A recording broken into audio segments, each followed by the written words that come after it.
Aló, Pilar. Sí, con ella. ¿Con quién hablo? Rodolfo. Hola Rodolfo, ¿cómo estás? Ahí estamos, happyadito. Jafe, ¿eso significa un poco cansado?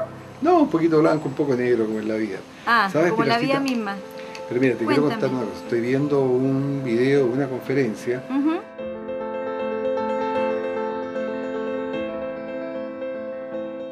Tú vas a Dime. estar en tu casa como a las 7. Sí, sí, voy a estar acá.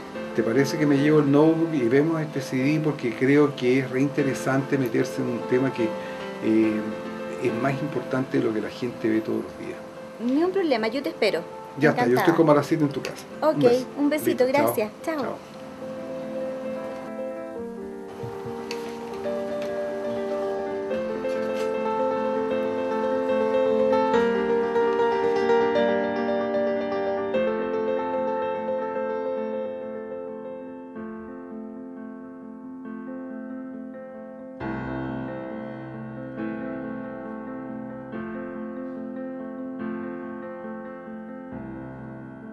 Bueno, Rodolfo, cuéntame, ¿cómo has estado? Qué sorpresa tenerte por Muy aquí. bien, muy contento haciendo hartas cosas y tú me imagino que muy bien, pues sabido de tus logros Bien, literarios. muy contenta, sí, muy contenta. Cuéntame. Pilarcita, mira, traigo algo que realmente pienso es mucho más importante que lo que de importancia le estamos dando hoy día. Es una cuestión Ujú. que creo que toca lo social, especialmente cuando estamos cada día más metidos en un mundo productivo. Pero mira, yo creo que se explica Muéstramelo nomás, a sí. ver. Sabemos que el riesgo está asociado a toda actividad humana y significativo resulta saber o recordar que la palabra riesgo en su origen arábigo significa ganarse el pan, lo que en buenas cuentas significa que para subsistir es necesario correr riesgos. Por lo demás, para que exista progreso, cambio, innovación, desarrollo, el ser humano necesita correr riesgos. El punto crítico es cómo nos manejamos respecto de los riesgos que necesitamos asumir, porque las consecuencias del fracaso serán cada vez menos permitidas. En efecto, las empresas y la sociedad en general toleran cada vez menos las consecuencias del fracaso, toleran cada vez menos los accidentes y las enfermedades profesionales, y es desde luego muy bueno que así sea. Pero ¿cuál es la realidad? La realidad a nivel mundial es que a causa de accidentes y enfermedades relacionadas con el trabajo, mueren en promedio 5.000 personas cada día. Son 5.000 seres humanos, como todos nosotros. Esto significa que cada año alrededor de 2 millones de personas mueren en el acto de ganarse la vida. ¿Y cuál es la realidad ahora en nuestro país? En Chile tenemos todavía alrededor de 500.000 accidentes de trabajo y enfermedades profesionales cada año, de los cuales unos 400 son fatales y alrededor de 3.000 trabajadores, personas, quedan con algún grado de invalidez o incapacidad permanente.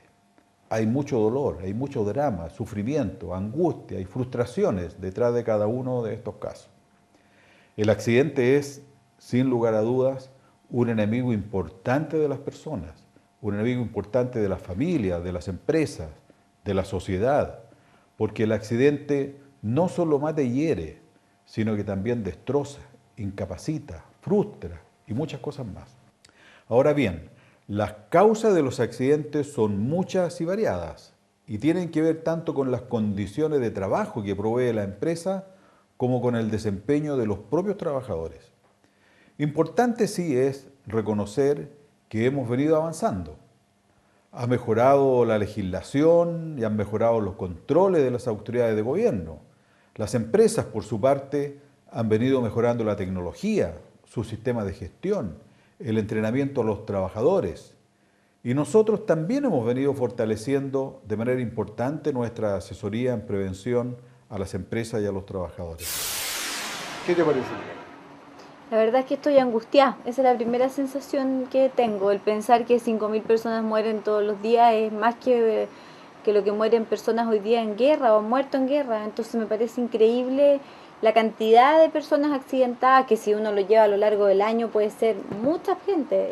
Me Más de preocupan. 1.800.000 personas, casi 2 Ajá. millones de personas al año. Creo que hay harto que se podría decir en términos de aspectos mentales en relación al por qué ocurren esas cosas. De verdad que se me aprieta la guata, me da como nervio. Bueno, pero hay algo todavía más fuerte, mira, por favor. Todos hemos avanzado y debemos seguir avanzando, pero queda un punto muy importante que resolver. Está comprobado que la mayoría de los accidentes ocurridos pudieron haber sido evitados por los propios trabajadores afectados, independiente de que las causas de dichos accidentes pudieran atribuirse a condiciones inseguras.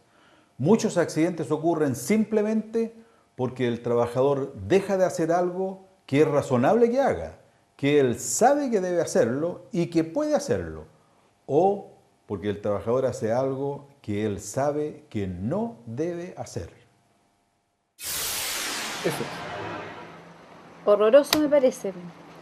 Sobre todo la segunda parte, el decir que la gran mayoría de los accidentes podrían haber sido evitados por los mismos trabajadores, creo que es un tema a estudiar, porque entonces a 5.000 personas, probablemente muchas de ellas podrían haber evitado eso si hubieran tenido una conducta individual que les hubiera llevado a actuar diferente frente a las máquinas o frente a lo que estaban haciendo. La verdad que es digno de estudio, de análisis. Mira, cuando yo escuché que el trabajador no hizo lo que sabía y podía y debía hacer, a mí me queda una pregunta, que creo que es la pregunta que yo te quería hacer para conversar este tema.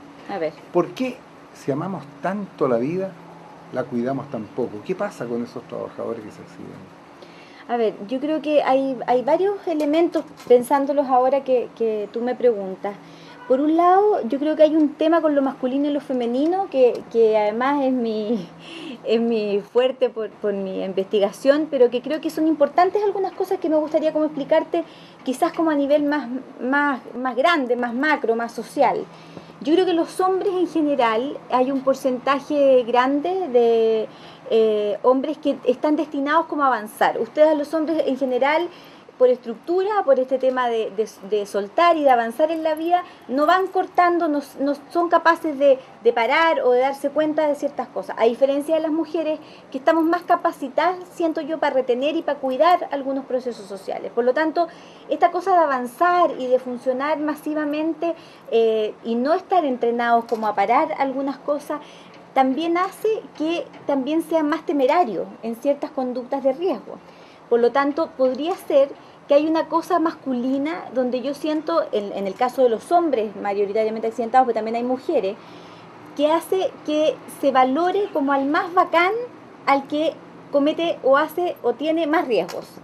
Bueno, eso yo creo que es una conducta social a todo nivel. Sí, de los niños se aplaude al más temerario. Exactamente, O sea, y es uno más se bacán forma. el cabro que toma en la adolescencia, y es más bacán el cabro que de alguna manera es más desordenado y que genera como un cierto liderazgo negativo.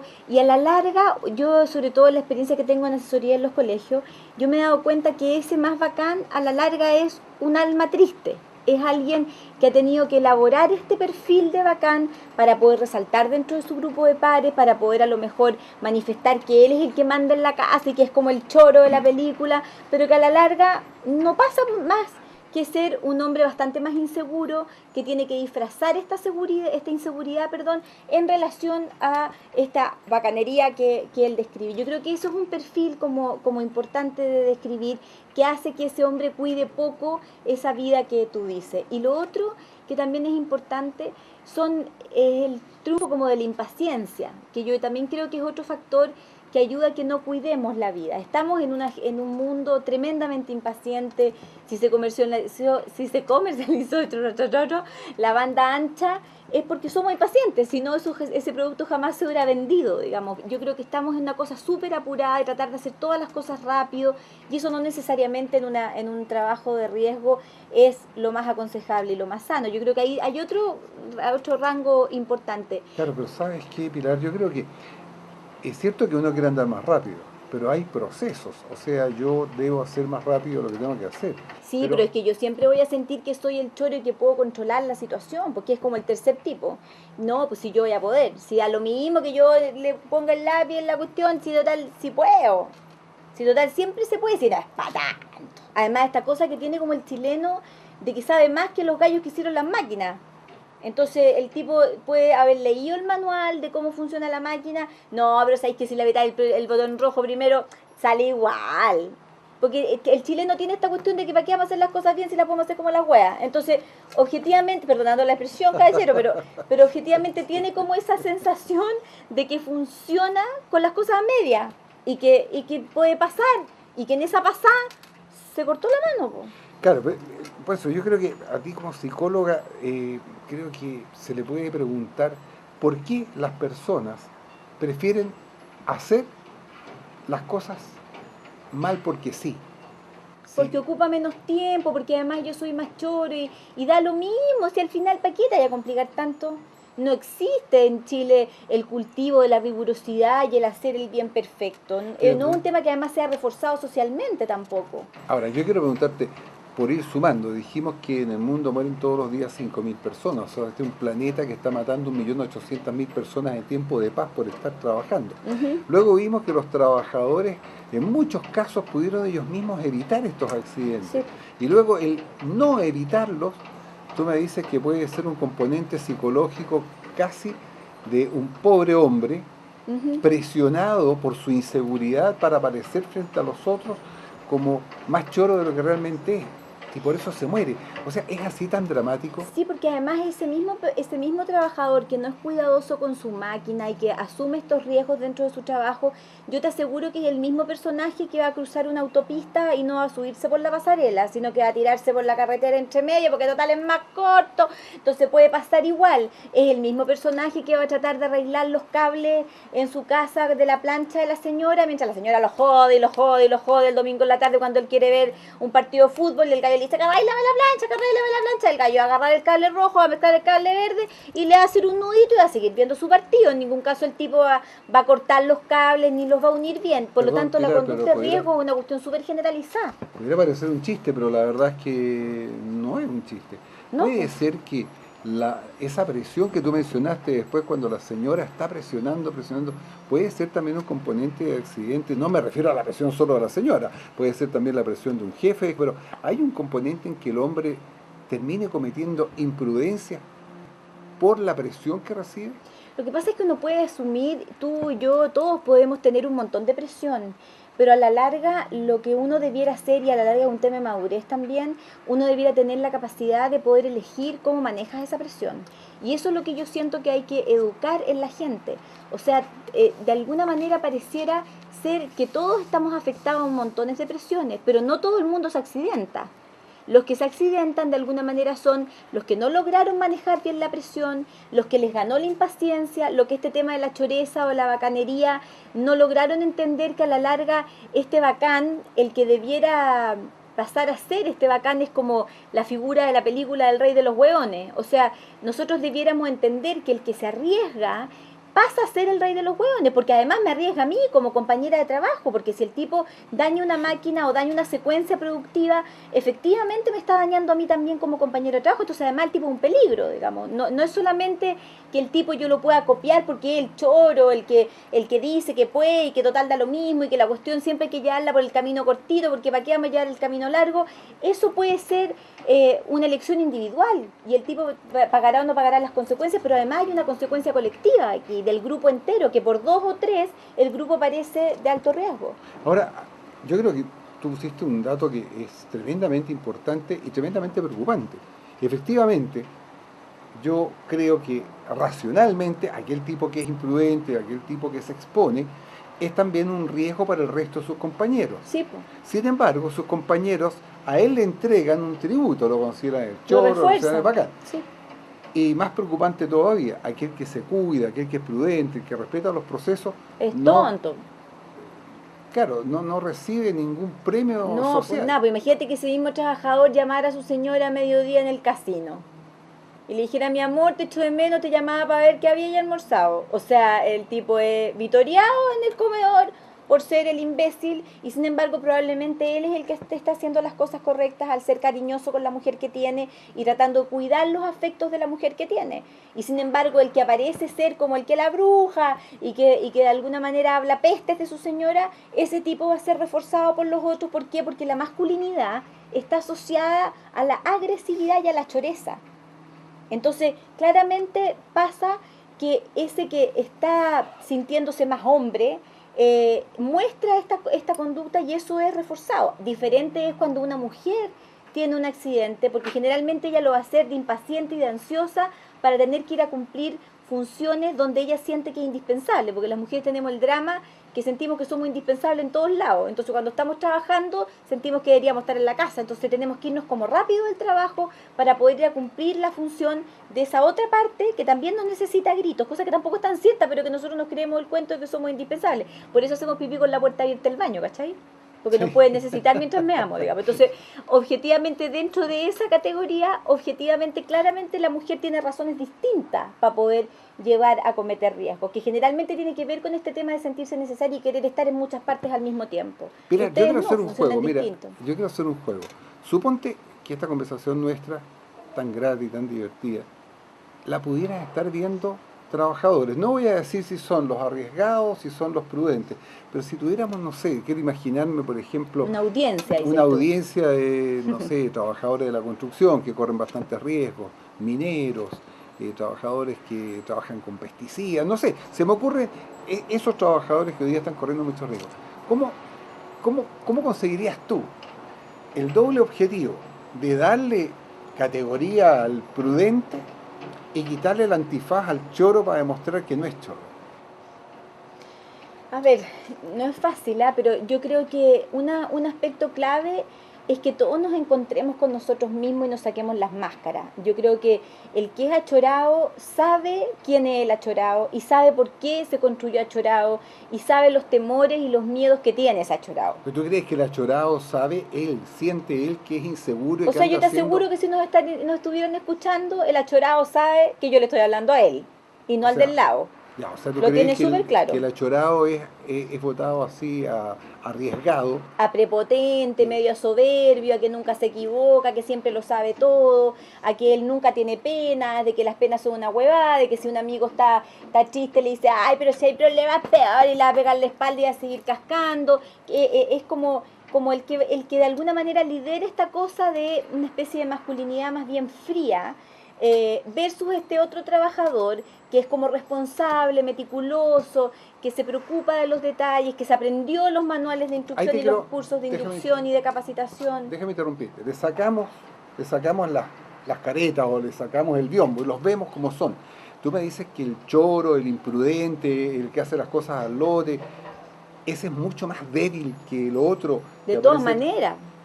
No, de todas maneras. No, pero me está golpeando, como dicen los periodistas, me está golpeando. O sea, aquí el bacán, ese que no se pone el cinturón de seguridad, ese es más débil que el otro. Sí, claro, porque necesita correr ese riesgo para demostrar que cuando le resulta, lo pudo hacer.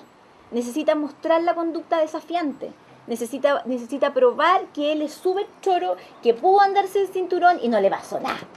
Y eso lo hacen los choros, los que se comen con limón. Y eso, objetivamente, el otro, el protector, sabe y evalúa riesgo y por lo tanto ese se va a dar cuenta y va a decir, es una tontera, yo me tengo que poner cinturón, así dice el manual, así me indujeron, así tuve mi curso de capacitación, así me entrenaron, ¿para qué me voy a arriesgar a hacer otra cosa? Porque además, junto conmigo, detrás de mí, hay una familia, tengo niños, me voy a quedar sin pega, voy a estar con licencia no sé cuánto tiempo. O sea, ese hombre logra evaluar todas esas consecuencias. El otro no, pues el otro está dispuesto solo a probar que él es capaz de vencer los riesgos y no tiene mayores consecuencias. ¿Sabes qué? Hay otra cosa que tomo, digamos, de esta separación que tú haces, que el tipo que corre riesgos es visto como choro, es visto como bacán, es visto como un tipo distinto, y él se cree el cuento, digamos. Pero ¿te has dado cuenta que el mismo medio, el mismo entorno, que lo encuentra choro, que lo encuentra bacán, le paga pero con la peor de las monedas cuando el tipo se accidenta? Ah, pero por supuesto, porque ahí dicen que le pasó por Gil. Y porque además van a reconocer que ese mismo ya lo habían visto, ya muchas veces ya va a pasar la cuestión y no que no le había pasado nada, ya había tenido hueá, pero ahora no, pues la cagó. Pero en el fondo es porque en el fondo todos van a tener la capacidad de darse cuenta de que esa persona efectivamente podría haberlo evitado y tenía un historial para atrás de sucesivos riesgos innecesarios y no calculados que a la larga lo llevaron a ese accidente. Es como esperar pasar una luz roja en auto pensando en que nunca van a pillar, hasta que me pille otro auto. Y efectivamente me chocan y ahí yo digo, bueno, pero si esta persona siempre andaba a tanta velocidad, porque efectivamente va a quedar solo. Además tiene el costo social de quedar tremendamente solo y separado del grupo en la medida que tiene un accidente así. Podrá recibir el cariño de los que más lo quieren, pero eso no va a evitar el juicio. No, el juicio va a ser siempre que le pasó por, Por Gil. por Gil.